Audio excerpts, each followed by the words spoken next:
खासदार रणजितसिंह नाईक निंबाळकर यांनी माढ्यात मोठ्या प्रमाणात विकास कामं आणली। सर्वात जास्त विकास कामं आणणाऱ्या देशातील पहिल्या 10 खासदारांमध्ये निंबाळकरांचा समावेश आहे, असं जाहीर कौतुक करत भाजपचे प्रदेशाध्यक्ष चंद्रशेखर बावनकुळे यांनी आगामी लोकसभा निवडणुकीसाठी माढ्यातून निंबाळकर यांच्या उमेदवारीवर एक प्रकारे शिक्कामोर्तब केला। मात्र या गोष्टीला 24 तास होण्याच्या आतच विधान परिषदेचे माजी सभापती आमदार रामराजे निंबाळकर यांनी माजी उपमुख्यमंत्री विजयसिंह मोहिते पाटील यांची भेट घेतली। त्यांच्या या भेटीने राजकीय वर्तुळात अनेकांना धक्का बसला।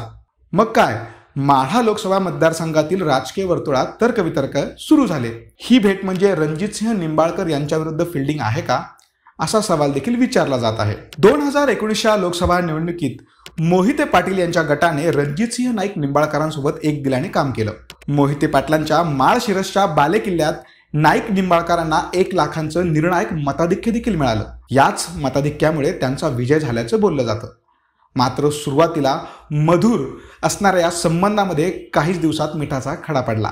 निंबाळकर यांनी ज्येष्ठतेनुसार मोहिते पाटील यांच्याशी जुळवून न घेता पंगा घेतल्याचं स्थानिक पत्रकार सांगतात। त्यातही निंबाळकर यांनी मोहिते पाटील विरोधकांशी जवळीक वाढवली। त्यामुळे गेल्या 3-3.5 वर्षांपासून सुप्त संघर्ष सुरू झाला आहे। नुकतेच माढ्यातून लढण्यासाठी मी इच्छुक आहे असं म्हणत भाजप नेते धैर्यशील मोहिते पाटील यांनी माढ्यातून निवडणूक लढवण्याची घोषणा केली। यापूर्वी मोहिते पाटील हे केवळ दावा करत होते, मात्र यंदा पाडव्याचा मुहूर्त साधत त्यांनी शड्डूच ठोकला।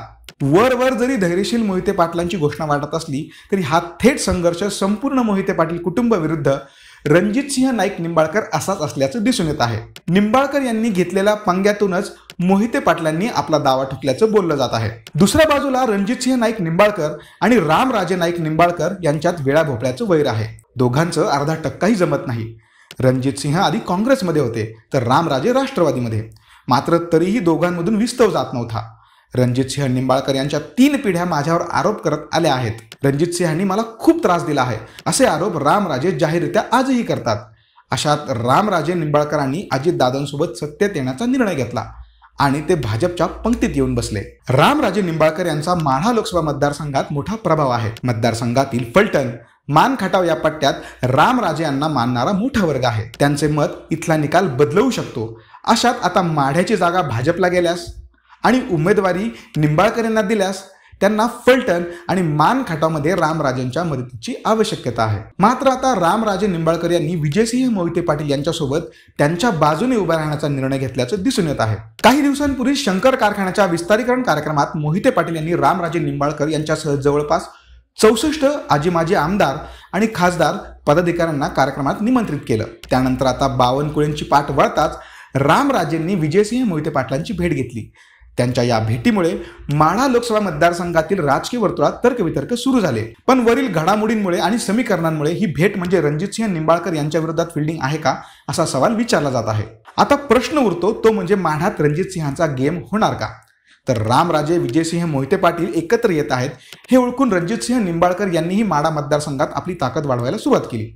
अजित पवार राज्यातील सत्तेत सामील झाल्यानंतर राष्ट्रवादीचे आमदार बबनदादा शिंदे हे उघडपणे रणजितसिंह निंबाळकर यांना पाठिंबा देत आहे। तर 2019 मध्ये ज्या संजय शिंदे यांनी निंबाळकरांविरुद्ध निवडणूक लढवली होती त्या शिंदेंनी निंबाळकर यांना मोठ्या मताधिक्याने निवडून आणण्याची घोषणा केली। सांगोल्याचे शिवसेना आमदार शहाजी बापू पाटील आणि मान खटावचे भाजप आमदार जयकुमार गोरे हे देखील निंबाळकरांच्या मागे आहेत। नुकत्याच पार पडलेल्या चंद्रशेखर बावनकुळे यांच्या दौऱ्यातही निंबाळकरांनी अगदी पहिल्या मिनिटापासून शक्ती प्रदर्शनाला सुरुवात केली। त्यानंतर मतदारसंघातून जाता जाता बावनकुळेंनी खासदार रणजितसिंह नाईक निंबाळकर यांनी माढ्यात मोठ्या प्रमाणात विकास कामं आणली। सर्वात जास्त विकास कामं आणणाऱ्या देशातील पहिल्या 10 खासदारांमध्ये निंबाळकर यांचा समावेश आहे, असं जाहीर कौतुक करत माढ्यातून निंबाळकर यांच्या उमेदवारीवर एक प्रकारे शिक्कामोर्तब केला। या सगळ्या घडामोडींमुळे माढ्यातील सत्ता संघर्षात काय काय होणार याकडे सर्वांचे लक्ष लागून राहणार हे नक्की।